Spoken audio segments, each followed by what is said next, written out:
النهارده طبعا يا اصدقائي هعرفكم على قنوات رياضيه لسه ظاهره حالا على قمر النيل سات. يلا بينا دلوقتي نشوف التردد مع بعض وازاي هننزله. واول حاجه بنمسك الريموت بتاعنا يا اصدقائي، نضغط على زر المنيو، هتفتح معانا القائمه دي، ممكن تكون مختلفه عندك ما فيهاش اي مشكله.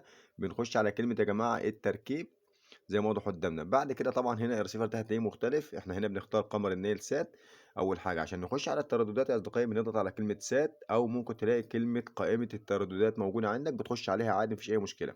لكن انا هنا في الرسيفر ده ندوس على كلمه سات علشان نخش على الترددات يا اصدقائي زي ما واضح قدامنا. هنا ظهرت معانا الترددات، هنيجي على الزر الاحمر يا جماعه وندوس علشان نضيف تردد جديد، ونكتب مع بعض التردد يا اصدقائي اللي هيوضح قدامنا دلوقتي اللي هو 11 9 700. عليه قنوات طبعا رياضيه لسه ظاهره حالا دلوقتي. تمام، ونكتب هنا معدل الترميز بيكون 27500.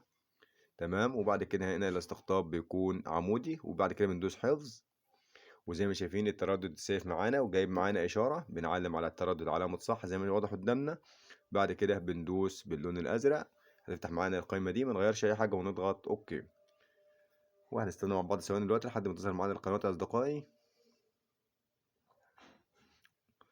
زي ما شايفين التردد نزل معانا القنوات يا جماعة 6 قنوات، بندوس نعم.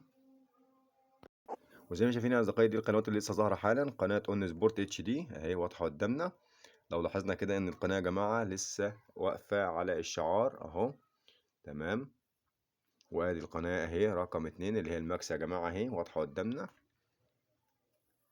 اهي واضحة قدامنا. تمام، وادي التردد برضو. ونيجي عند قناة اون سبورت بلس. تمام اهي، دول القنوات طبعا لسه ظاهرين حالا يا جماعة على قمر ايه النيل سات.